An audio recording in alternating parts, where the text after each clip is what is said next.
அண்ணாமலை இல்லை என்றால் பாஜக ஜெயிக்க முடியாது. டெல்லிக்கு பிறந்த தமிழ்நாடு அரசியல் ரகசியம். அமித்ஷா போட்ட அவசர உத்தரவு எதிரொலி. பேட்மிண்டன் மைதானத்திற்கே சென்று அண்ணாமலையை சந்தித்து சமாதானம் பேசிய மத்திய அமைச்சர். வணக்கம் நண்பர்களே. தமிழக பாஜகவின் முன்னாள் தலைவர் அண்ணாமலை தனக்கு கோவையில் போட்டியிட தொகுதி ஒதுக்கவில்லை என்பதோடு பாஜகவுக்கு அதிமுக ஒதுக்கியுள்ள 27 தொகுதிகள் மீதும் கடுமையான அதிருப்தியில் இருக்கிறார். அதோடு சட்டமன்ற தேர்தலில் தான் போட்டியிடப் போவதில்லை என்றும் அவர் உறுதியாக அறிவித்துவிட்டார். ஆனால் இப்படி அண்ணாமலை ஒரு முடிவை எடுத்ததை அடுத்து தமிழக பாஜகவின் முக்கிய புள்ளிகள் டெல்லிக்கு அவசர செய்தி அனுப்பியுள்ளார்கள். அதில் அண்ணாமலை தனிப்பட்ட முறையில் தமிழக மக்களிடையே செல்வாக்கை பெற்றவர். அவர் பாஜகவில் தலைவரான பிறகுதான் கட்சியை வளரத் தொடங்கியது. அதிமுக திமுக அளவுக்கு வளரவில்லை என்றாலும் தமிழ்நாட்டில் ஒரு 3வது கட்சியாக வளர்ந்துள்ளது. அதோடு அண்ணாமலையின் பின்னால் ஒரு பெரிய இளைஞர் படையும் உள்ளது. அப்படிப்பட்ட அவர் தேர்தல் களத்தை விட்டு வெளியே சென்று விட்டால் பாஜகவில் தேர்தல் வேலைகளை செய்வதற்கு கூட தொண்டர்கள் இருக்க மாட்டார்கள். அப்படி இருந்தாலும் உற்சாகம் இல்லாமல் வேலை செய்வார்கள். அதனால் தொண்டர்களுக்கு எனர்ஜி கொடுக்கக்கூடிய அண்ணாமலை கண்டிப்பாக தேர்தல் களத்தில் இருக்க வேண்டும். அவர் பாஜக வேட்பாளர்களை ஆதரித்து தமிழ்நாடு முழுக்க பிரச்சாரம் செய்ய வேண்டும்.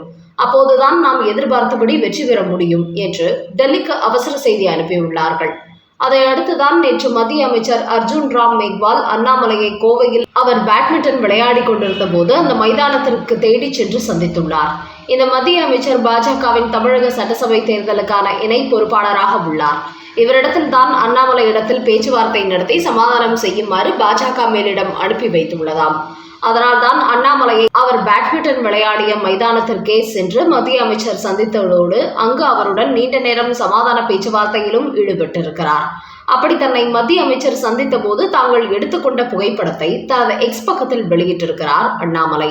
அந்த பதிவில் உடல் அசைவு, வியர்வை மற்றும் அதிரடி ஆகியவற்றை பேட்மிண்டன் விளையாட்டுக்கு ஈடு இணை எதுவுமே இல்லை. மத்திய அமைச்சர் அர்ஜுன் ராம் மேக்வாலை சந்தித்தது மகிழ்ச்சி என்று அந்த பதிவில் தெரிவித்திருக்கிறார் அண்ணாமலை. இப்படி தனக்கு போட்டியிட சரியான தொகுதி ஒதுக்கவில்லை, பாஜகவுக்கு ஒதுக்கிய 27 தொகுதிகளிலும் எனக்கு திருப்தி இல்லை என்று கூறி தேர்தலையே புறக்கணிக்கப் போவதாக அண்ணாமலை அமித்ஷாவுக்கு கடிதம் அனுப்பிய நிலையில் தற்போது டெல்லி மேலிடம் நடத்தி வரும் இந்த சமாதான பேச்சுவார்த்தைக்கு பிறகு மீண்டும் அண்ணாமலை தேர்தல் களத்துக்குள் வருவாரா மாட்டாரா என்பது இன்னும் சில தினங்களில் தெரிய வரும். அடுத்த செய்தி. அண்ணாமலை மட்டும் தலைவராக இருந்திருந்தால் இப்படி நடக்க விட்டிருப்பாரா? நயினாரால் பாஜகவுக்கு விழப்போகும் பேரிடி. கமலாலயத்தில் வெடித்த திடீர் பூகம்பம். தமிழக பாஜகவில் நயினார் நாகேந்திரன் தலைவரானதிலிருந்தே அவர் எடுக்கும் முடிவுகளை பார்த்து அக்கட்சியின் அடிமட்ட தொண்டர்கள் கூட கடும் கொந்தளிப்புக்கு உள்ளாகி வருகிறார்கள். அதிலும் 2026 சட்டமன்ற தேர்தல் தொகுதி பங்கீடு விவகாரத்தில் அவர் எடுத்துள்ள முடிவு உச்சக்கட்ட அதிர்ச்சிக்கு உள்ளாகி இருக்கிறது. அதன் காரணமாக அண்ணாமலை மட்டும் பாஜகவின் தலைவராக இருந்திருந்தால் இதுபோன்ற முடிவுகளை எடுக்க விட்டிருப்பாரா என்று பலரும் கேள்வி எழுப்பி வருகிறார்கள். அதோடு பாஜகவில் அண்ணாமலை போன்ற துடிப்பான தலைவரை தேர்தல் அரசியலிலிருந்து ஒதுக்கி வைத்துவிட்டு எப்படி தமிழ்நாட்டில் அரசியலில் மாற்றத்தை இவர்கள் கொண்டு வர முடியும் என்பது மிகப்பெரிய கேள்விக்குறியாகும். அண்ணாமலை தலைவராக இருந்தபோது பாஜகவில் இருந்த ஒரு எழுச்சி, ஒரு பரபரப்பு எதுவுமே இப்போது இல்லாமல் போய்விட்டது. எடப்பாடி பழனிசாமிக்கு ஜால்ரா போடக்கூடிய ஒரு தலைவராகத்தான் நயினார் நாகேந்திரன் செயல்பட்டு கொண்டு இருக்கிறார். இப்படிப்பட்ட ஒருவரின் அரசியலை நம்புவது பாஜக மேலிடத்தின் தவறாகும். குறிப்பாக தமிழக பாஜகவுக்கு 27 தொகுதிகளை எடப்பாடி பழனிசாமி ஒதுக்கும் போது அந்த தொகுதிகள் பாஜகவுக்கு சாதகமாக இருக்குமா என்பதை ஆராயாமல் அவர் என்ன கொடுத்தாரோ அதை அப்படியே வாங்கி கொண்டுள்ளார் நயினார் நாகேந்திரன். மத்திய அமைச்சர் அமித்ஷா அது குறித்து கேட்டபோது கூட எல்லாம் சரியாகத்தான் இருக்கிறது என்று கூறியுள்ளார். இப்படிப்பட்ட ஒரு நபர் பாஜகவின் மாநில தலைவராக இருந்தால் பாஜகவுக்கு ஆப்படிக்க வேறு ஆளே தேவையில்லை என்று கூறும் பாஜக தொண்டர்கள் அதிமுகவை பொறுத்தவரை தங்களுக்கு சாதகமான தொகுதிகளை தக்க வைத்துக் கொண்டார்கள்.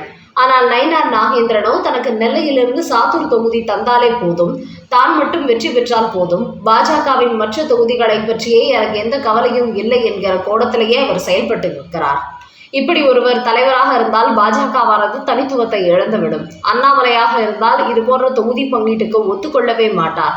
பாஜகவுக்கு எந்தெந்த தொகுதியில் எவ்வளவு ஓட்டுகள் கடந்த காலங்களில் கிடைத்தது என்பதை பட்டியல் போட்டு இப்போது எந்தெந்த தொகுதிகள் வேண்டும் என்பதை கேட்டு வாங்கியிருப்பார்.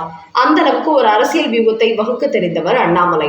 அப்படிப்பட்ட அவர் 5 ஆண்டுகளாக கஷ்டப்பட்டு வளர்த்து வைத்த பாஜகவை ஒரே ஆண்டில் பின்னோக்கி கொண்டு வந்து விட்டார் நயினார் நாகேந்திரன்.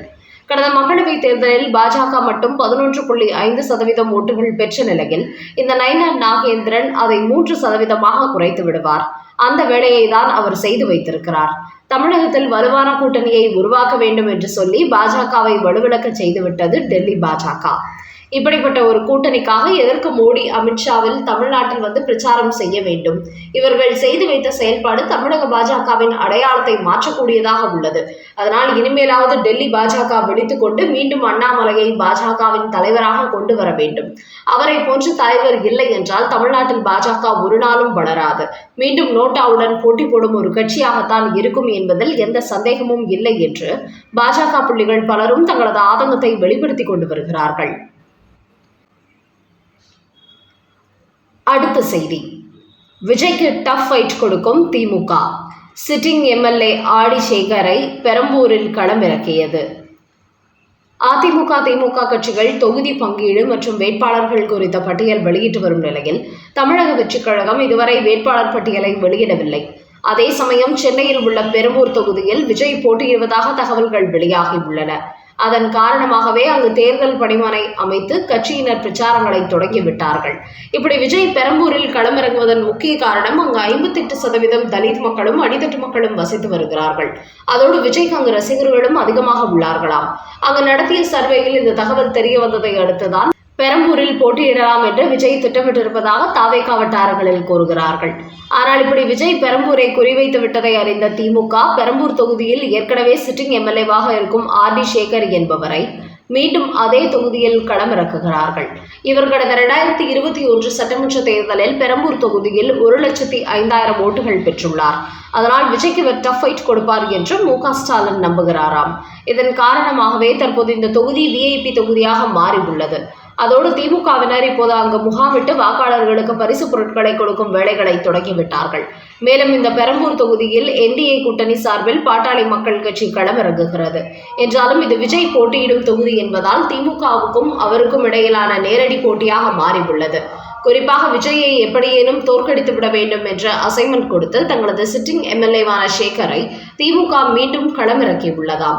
ஆனால் ஒருவேளை விஜய் திமுக வேட்பாளரை வெற்றி பெற்றுவிட்டால் அது திமுகவின் கோட்டையில் தமிழக வெற்றிக் கழகம் ஓட்டை போட்ட கதையாகிவிடும். எதிர்காலத்தில் அடுத்தடுத்து சென்னையில் மேலும் பல தொகுதிகளில் போட்டியிட்டு திமுகவுக்கு தமிழக வெற்றிக் கழகம் கடும் போட்டியாக உருவெடுத்துவிடும் என்பதும் தெரிய வந்துள்ளது.